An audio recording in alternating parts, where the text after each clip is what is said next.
제가 예상하기로는 올해 안에 그 사도행전을 마무리하지 않을까라는 생각이 듭니다. 네, 기쁘시죠? 저희도 뭐 떡 하나 해야 될까요? 책 하나 뗐으니까. 네. 여러분, 오늘 함께 나눌 제목은 함께 걸어가는 자들입니다.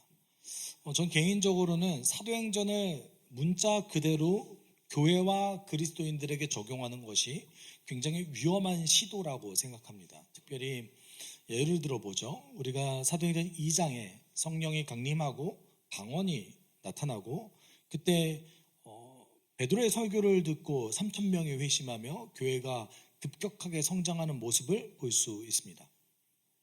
그러면 질문이 하나 있죠. 그 3,000명은 매주 주일마다 함께 모였을까요?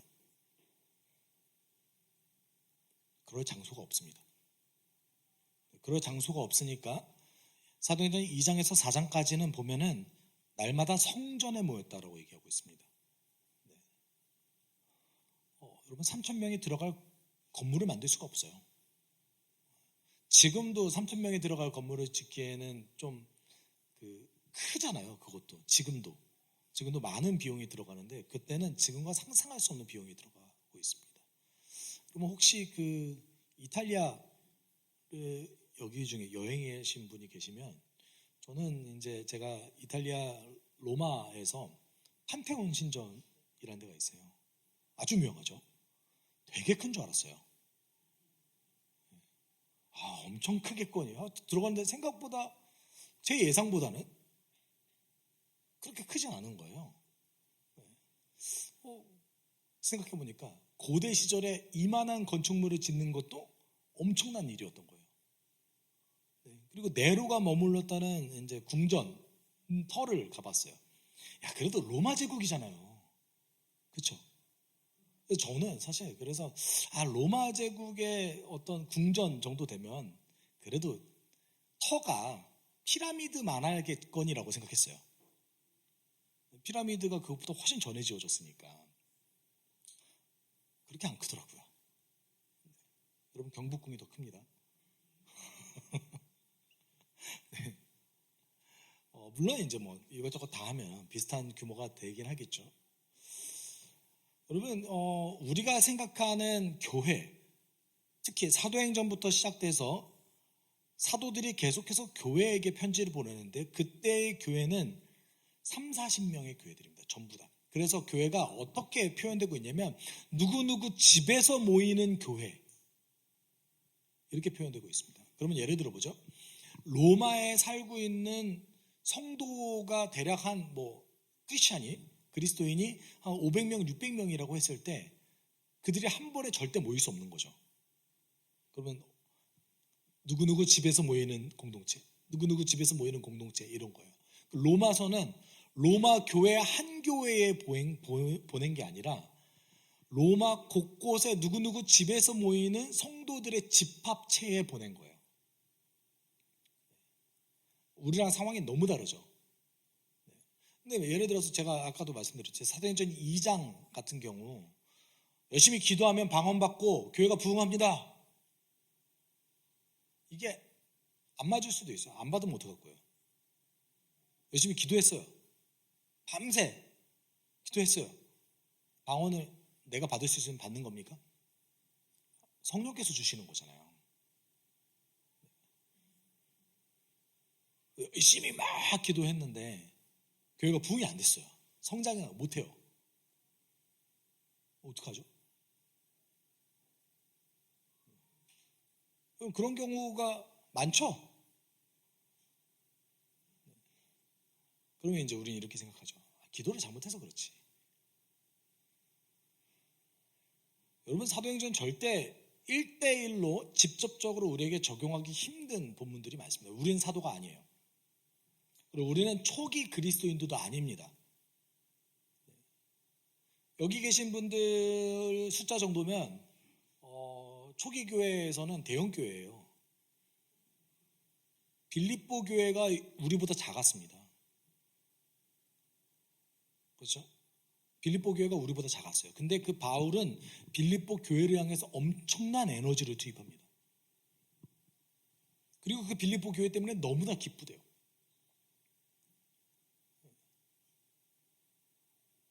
여러분, 이걸 어떻게 적용할 거예요? 그래서 사도행전을 읽을 때 중요한 것은 원리와 원칙을 끌어내는 겁니다. 오늘 본문 속에서도 우리가 그리스도인의 삶의 원리와 원칙을 끌어낼 겁니다. 그리고 우리 삶에 적용했으면 좋겠습니다. 여러분, 우리 함께 나눠보죠. 바울은 하나님께서 모든 사람의 생명을 살릴 거라고 말했어요. 하나님께서 나에게 말했습니다. 모든 사람은 이 표류하는 과정 가운데 살아날 겁니다 라고 얘기했는데, 이거를 모두가 다 믿었을까요? 아니요, 제가 봤을 때는 안 믿었을 것 같아요. 그리고 상황이 나아지지 않고 있습니다. 27절에 보면 이렇게 얘기하고 있죠. 10날째 밤이 되었을 때 우리는 아드리아 바다에 떠밀려 다녔다. 한밤중에 선원들은 어떤 육지에 가까이 이르고 있다고 짐작하였다. 육지에 가까이 오면 뭔가 소리가 다를 수 있겠죠. 파도가 부딪히는 소리가 날 수도 있고. 그래서 육지가 가까이 오는 건 알겠는데, 이렇게 유심히 살펴보니까 본인들이 어떤 항해를 했던 곳이었던가 봐요. 아드리아 바다라고 얘기하고 있습니다. 이게 어느 정도 떨어져 있냐면, 바울이 처음 여행했던 처음 그 항만, 거기서부터 대략 760km 정도까지 떠밀려 내려온 거예요. 엄청 떠밀려 내려왔죠. 바울이 우리 살할 거예요, 하나님 저에게 그렇게 말씀하셨어요 라고 얘기했지만 큰 변화가 없었던 거예요. 그런 상황에서 사람들은 계속해서 절망했을 수도 있죠. 어떤 사람은 바울 보고 너 왜 그런 얘기를 해서 헛된 희망을 가지게 했니? 라고 얘기했을 수도 있습니다. 근데 그 과정 가운데 여러분, 오늘 본문 지난주부터 오늘까지 연결되어지는 이 스토리에는 계속해서 어떤 것이 등장하냐면 위기가 등장합니다. 위기가 등장해요. 오늘 본문에도 제가 볼 때는 한 2번 정도의 큰 위기, 2-3번 정도의 큰 위기가 등장하는데, 그 첫 번째 위기가 뭐냐면 선원들이 몰래 도망치려고 해요. 여러분, 선원들이 어떻게 하려고 하냐면 몰래 그 거룻배라고, 우리 그 구명보트 같은 거죠. 구명보트에 자기들만 타서 도망가려고 해요. 이 큰 배를 움직이기엔 위험하니까. 우리가 가면은 그래도 육지가 가까우니까 이 작은 배를 타고 가면 살 수 있겠다라고 생각해서 선원들이 도망칩니다. 여러분, 그 선원들이 도망치면 어떻게 되겠어요? 배를 누가 움직여요? 배를 움직일 사람이 별로 없죠. 그러니까 문제가 생기는 거예요. 우리가 문자로 돼 있기 때문에 바울이 했던 말을 좀 오해할 수 있어요.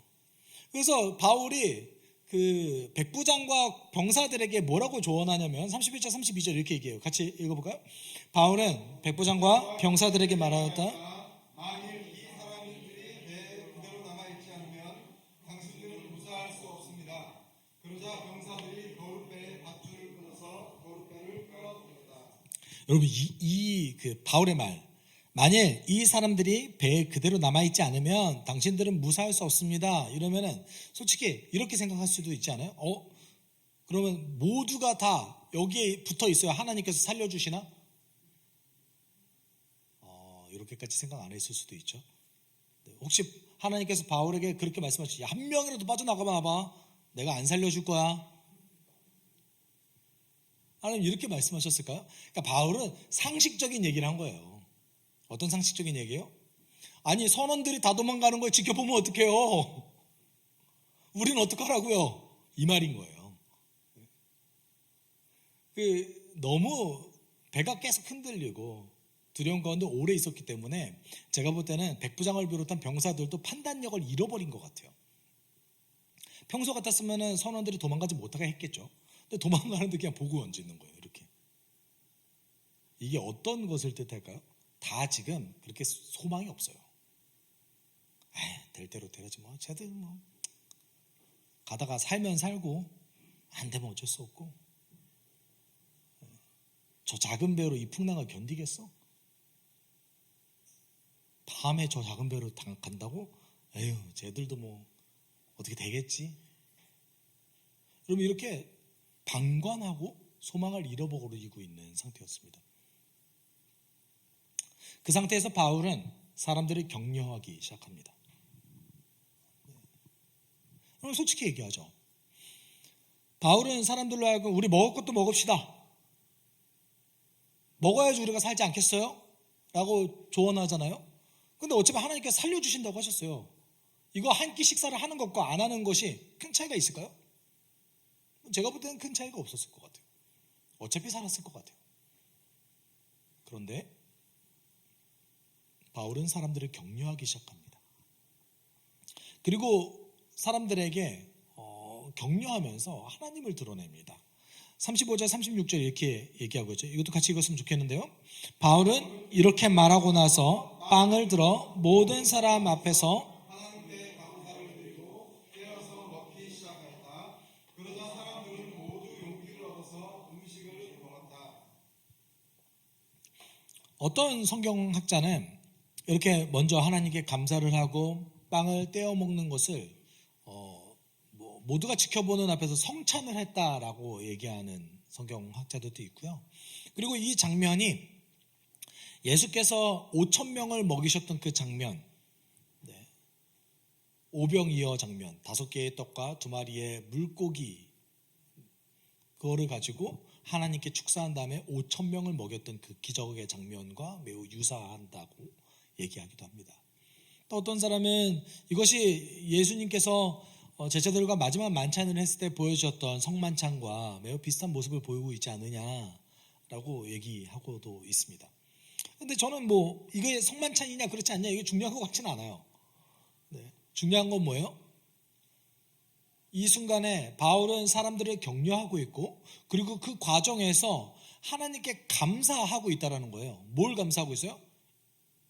감사할 게 뭐 있어요 지금? 바울이 사실 사람들 입장에서는 감사할 게 없어요.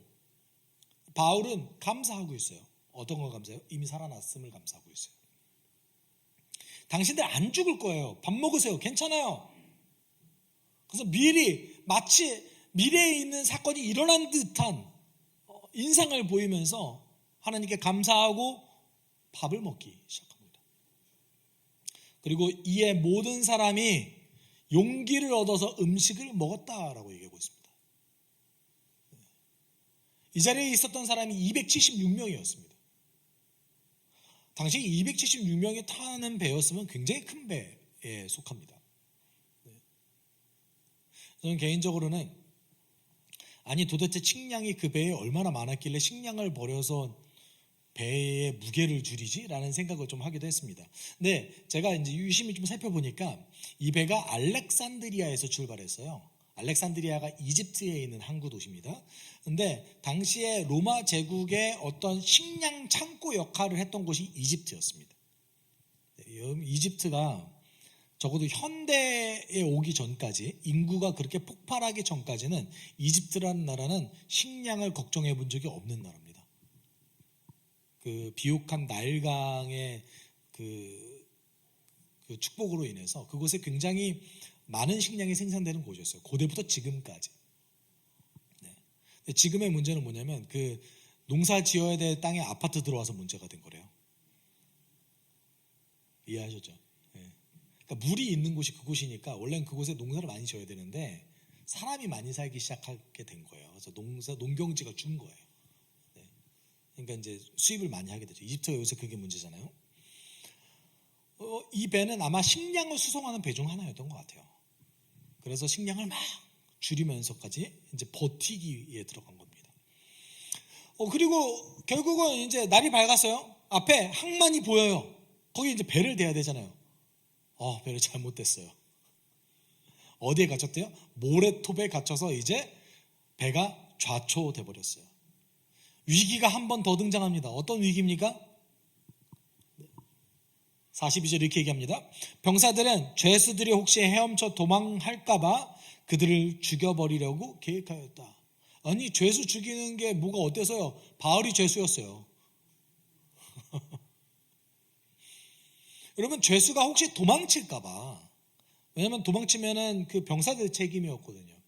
그래서 죄수가 도망칠까봐 차라리 죽여서 이 시체만 남기자. 그리고 기록으로 남기면 우리는 책임을 면한다. 라고 생각했던 것이죠. 바울도 두 번째 위기가 또 왔습니다. 오늘 본문에서의 두 번째 위기. 죽을 뻔했어요. 이것에 이제 백부장이 못하게 막은 거죠. 바울 때문에 병사도 또 살은 거예요. 그 죄수들도 또 살았어요. 바울 때문에. 바울을 살리고자 병사들을 말렸다라고 얘기하고 있죠. 도대체 바울이 사람들을 몇 번 살리고 있는 겁니까 지금? 결국 백부장은 사람들을 잘 인솔해서 사람들이 다 살아나게끔 도왔습니다. 여러분, 바울은 죄인 신분이었어요. 그때 당시에 죄수의 신분으로 로마에 압송되는 중이었습니다. 그리고 그도 동일하게 바다에 표류하는 어려움을 겪는 사람들 중에 일부에 불과했습니다. 근데 이 바울이 사람들을 격려하기 시작했어요. 근데 어떤 의미에서는 하나님께서 바울에게 이미 나는 너희를 다 구해줄 거야 라고 이야기하셨기 때문에 바울이 굳이 격려하지 않더라도 이 일은 벌어질 일이었습니다. 아마 다 살았을 거예요. 그럼에도 불구하고 바울은 나서서 사람들을 격려하기 시작하고 그들에게 용기를 주기 시작합니다. 솔직히 여러분 잘 생각해 보시죠. 배가 막 흔들리고 있고 밤에 어두웠어요. 뭐 기다리기만 하면 되는 거였습니다. 배를 고정시킨 상태에서 날이 밝기를 기다리면서 이제 배가 침몰하지 않기를 간절히 소망하면서 뭐 아무것도 할 수 있는 게 없어요. 그때 바울이 뭐 격려하고 밥을 이렇게 같이 먹자고 하는 그 행위, 그게 여러분 상황을 반전시키거나 나아지게 하는데 큰 영향을 미치지 못합니다. 그럼에도 불구하고 바울이 그렇게 행동했죠. 왜 그럴까요? 그리스도인이 원래 그거 하는 사람들이기 때문에 그렇습니다. 여러분, 그리스도인은 원래 격려하는 사람입니다. 오늘 제가 이 본문에서 함께 나누고 싶은 것은 격려의 원리인데요. 네. 여러분, 성경에는 조언도 나오고 권면도 나오고 격려도 나옵니다. 네. 네. 옳고 그름을 이야기하는 것도 나오고, 그리고 이렇게 삶을 살아라 라고 행동 지침을 얘기하기도 합니다. 그리고 격려하기도 하죠. 여러분, 성경에서 얘기하는 격려가 어떤 거라고 생각하십니까? 여러분이 생각하는 격려는 무엇입니까? 여러분, 성경에서 이야기하는 격려는 함께 그 사람의 곁에 서서 그 사람이 낙심하지 않도록 돕는 행위를 격려라고 합니다. 그럼 격려는 누구에게 필요한 거죠? 아주 행복해서 너무 좋은 사람. 야, 더 행복해야 돼. 네. 여러분, 혹시 결혼식 가가지고 격려하십니까? 축하하시죠? 네. 물론 어떤 분들은 이 힘든 결혼 생활 이제 너도 잘 해봐라 라고 해서 격려하시는 분이 종종 계시지만, 네. 네. 결혼하거나 좋은 일이 생겼을 때 축하하죠. 격려는 보통 어려운 일을 당한 사람들에게 하는 행위입니다. 근데 왜 권면하지 않고 조언하지 않을까요? 이 사람들에게, 낙심 가운데 있는 사람들에게 권면하는 것과 조언하는 것은 그렇게 큰 의미가 없기 때문에 그래요. 먼저 뭘 해야 돼요? 마음을 이렇게 세워야 돼요. 그게 격려입니다. 성경에서는 격려하라는 말이 생각보다 많이 등장합니다. 근데 여러분, 성도로서 신앙생활을 할 때 누군가의 격려를 많이 받아보셨던 경험이 있습니까? 제가 오늘 설교를 준비하면서 제 그 어릴 때의 신앙생활을 생각해 봤어요. 적어도 이제 제가 좀 진지하게 신앙생활을 하기 시작했던 중고등학생 이후부터, 청소년 시기부터의 저를 생각해 봤는데, 생각보다 제가 그렇게 격려받았던 기억이 많지 않은 거예요. 많지 않았어요. 사실 저한테 그렇게 관심이 없기도 했고요. 사람들이. 그래서 제가 저희 모교에서도 찬양 인도를 계속 했는데, 저는 그때 음악이 전공이 아니었습니다. 근데 모든 성도들이 제가 음악 전공한 줄 알고 계시더라고요.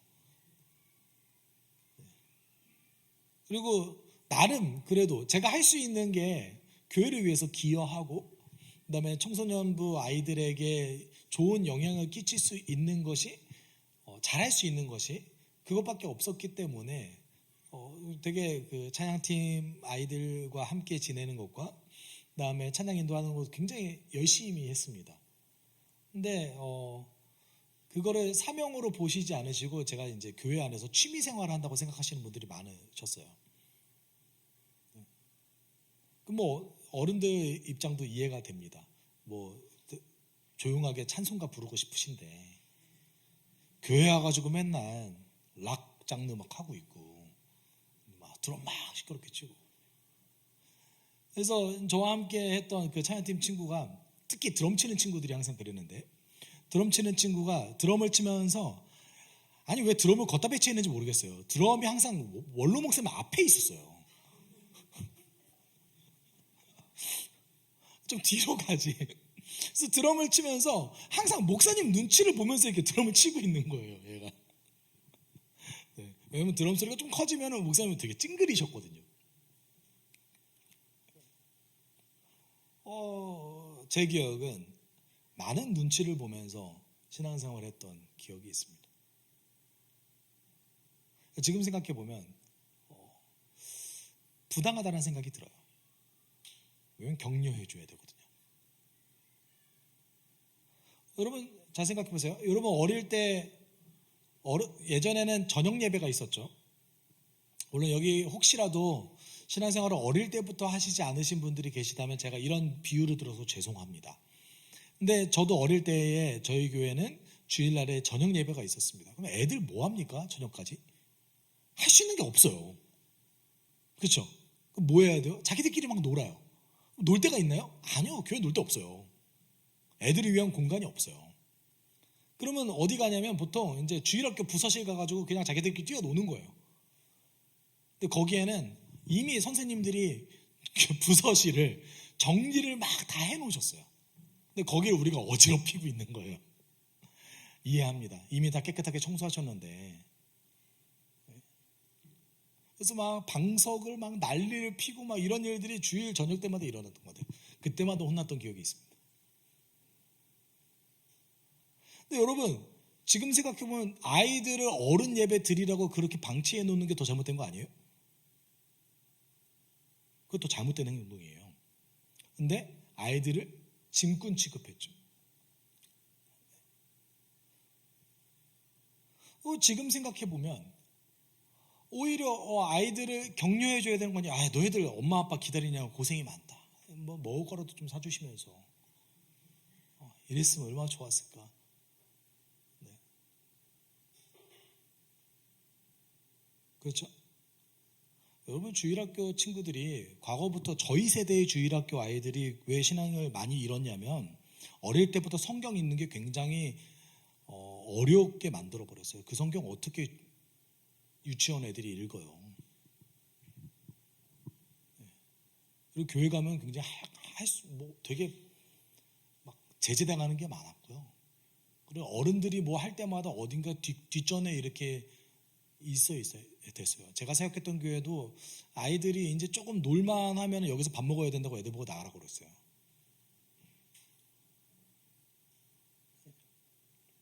여러분 우리는 생각보다 격려라는 단어와 굉장히 거리가 먼 신앙생활을 해왔습니다. 어른들은 안 그런가요? 어른들도 그렇죠. 조금이라도 잘못하면 다 눈치 보면서 내가 오늘은 뭘 잘못했나? 누가 부르면 내가 혹시 뭐 잘못한 거 아닌가? 저분이 나를 격려하려고 부르나 보다라고 생각하신 분 계세요? 저분이 나에게 호의를 가지고 격려하려고 부르나 보다. 목사님이 나랑 만나자고 했어요.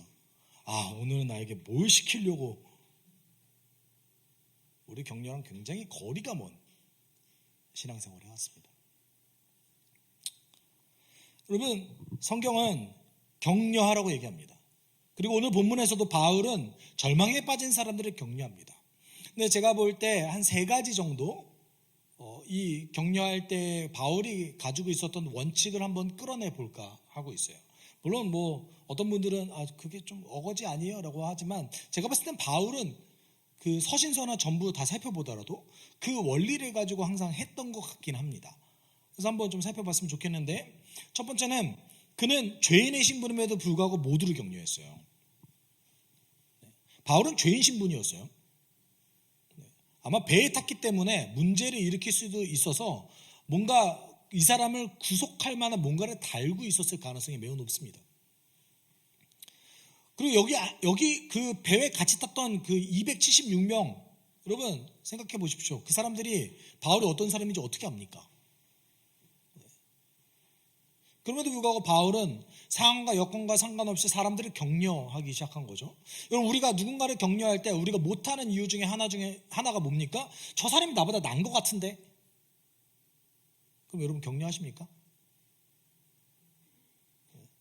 누군가와 나를 비교해서 격려하지 않죠. 근데 성경은 모두 서로를 격려하라라고 얘기하고 있습니다. 여러분, 누군가와 나를 비교하기 시작하면 누군가를 격려할 수 없습니다. 사실은 누군가를 격려한다는 그 행위는 그리스도 안에서 나를 사랑하는 것에부터 시작할 수밖에 없어요.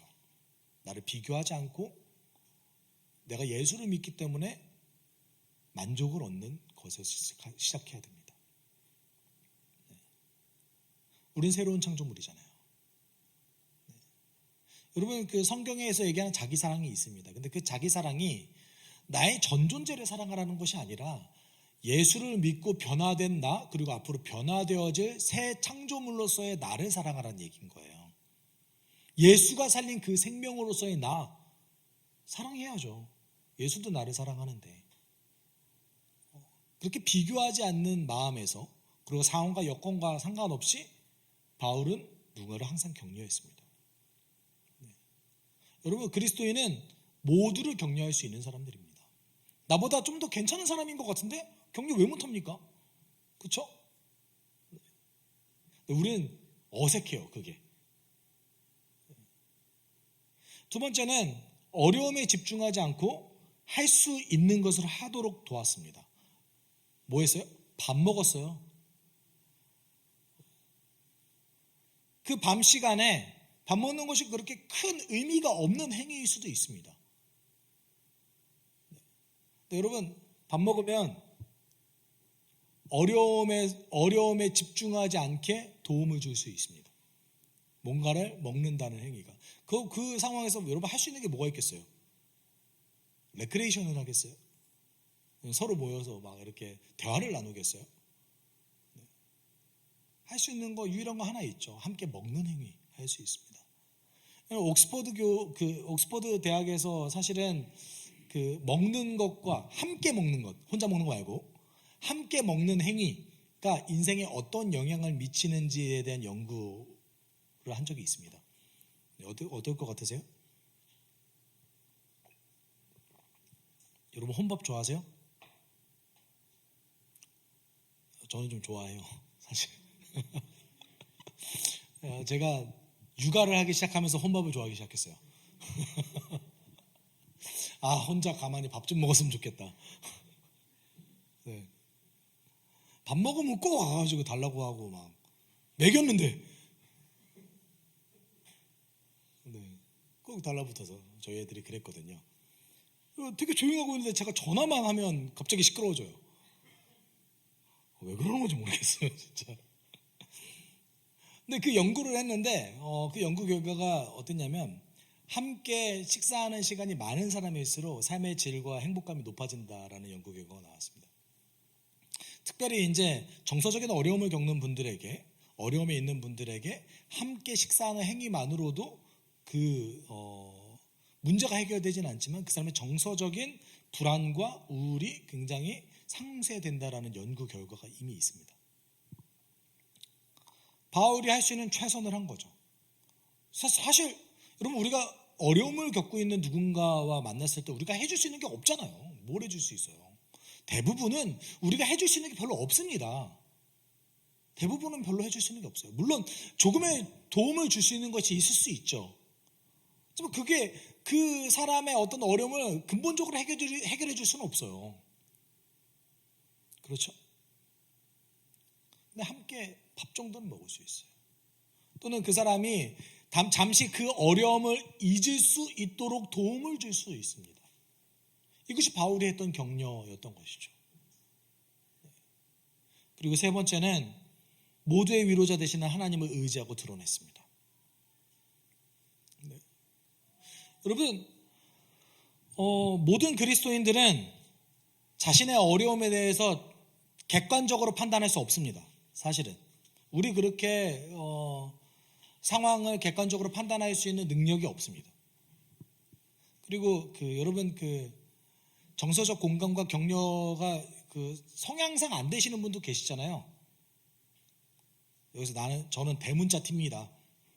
대문자 T인데 공감이 잘 안 돼요. 라는 분 계시잖아요. 그렇죠? 이런 분은 격려할 수 없는 겁니까? 네. 어떻게 해야 되죠? 판단하는 것을 먼저 멈춰야 되는 거예요. 네. 우리는 누군가를 격려하기 전에 먼저 판단하고 시작해요. 근데 여러분, 누군가를 격려할 때 하나님께 기도하고 시작하는 겁니다.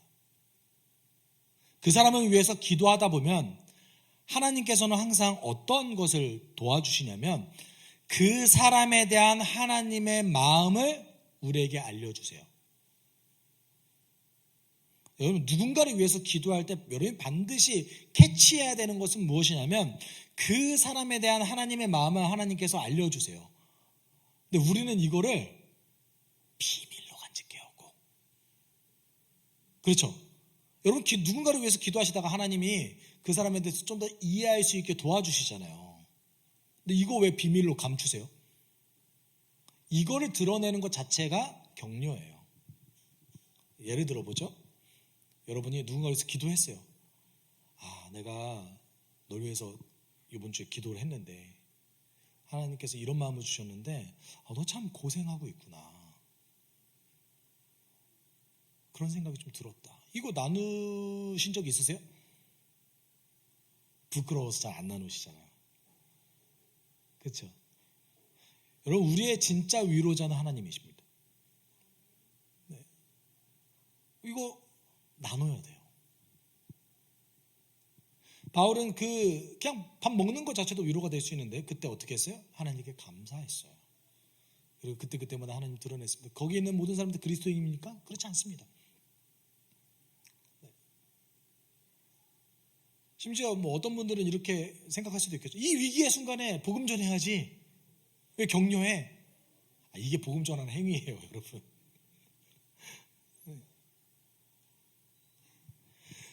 여러분, 하나님께서는 누군가를 위해서 여러분이 기도할 때 그 사람을 격려하도록 그 사람에 대한 마음을 나눠주세요. 그 사람이 얼마나 수고하고 있는지, 얼마나 어려움을 견디기 위해서 노력하고 있는지 하나님께서 그 마음을 도와줍니다. 그러면 그것을 제가 부탁드리는 것은 그렇게 기도하고 그런 마음을 품으셨다면 그 사람에게 그냥 나눠주셔도 괜찮습니다. 히브리서 10장 24, 25절에 이런 구절이 있습니다. 그래서 같이 읽어볼까요?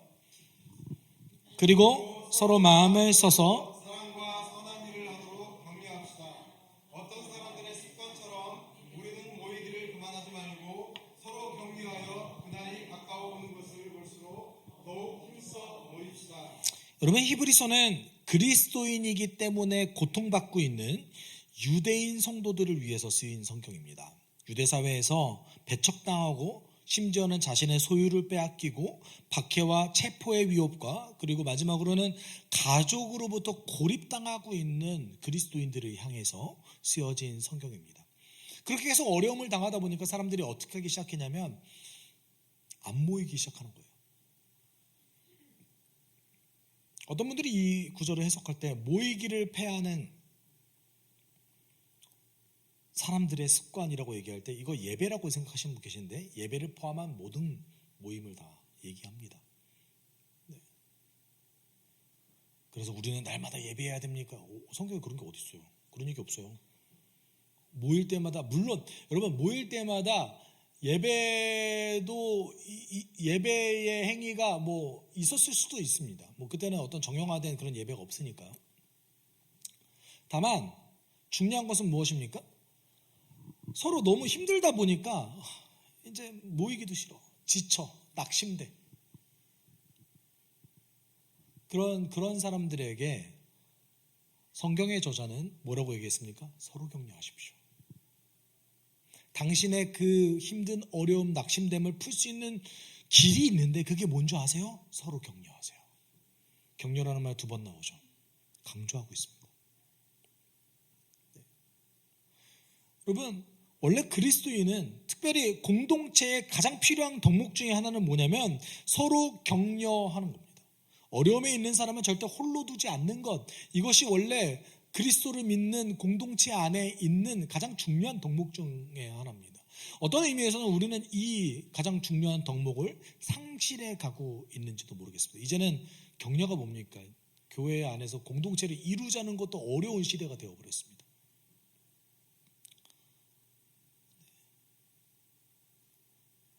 그런 시대가 됐습니다. 제가 그냥 교회 나와서 예배 드리고 혼자서 신앙생활하다 집에 가면 되는데 뭘 공동체까지 합니까?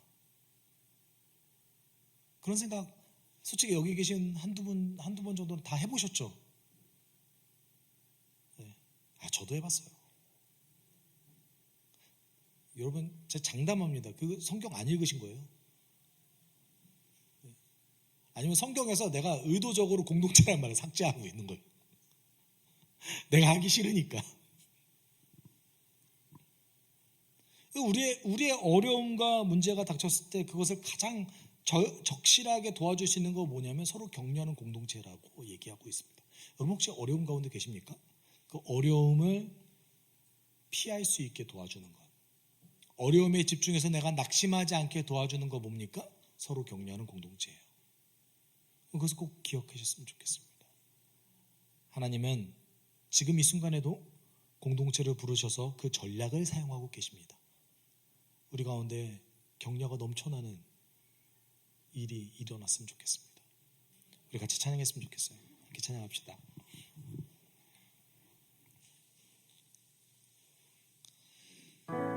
복음서에서 예수님의 사역을 보면 예수님은 항상 상처받은 자, 아픈 자, 연약한 자들을 직접 찾아가서 그들의 친구가 되어주셨다는 것을 우리는 알 수 있습니다.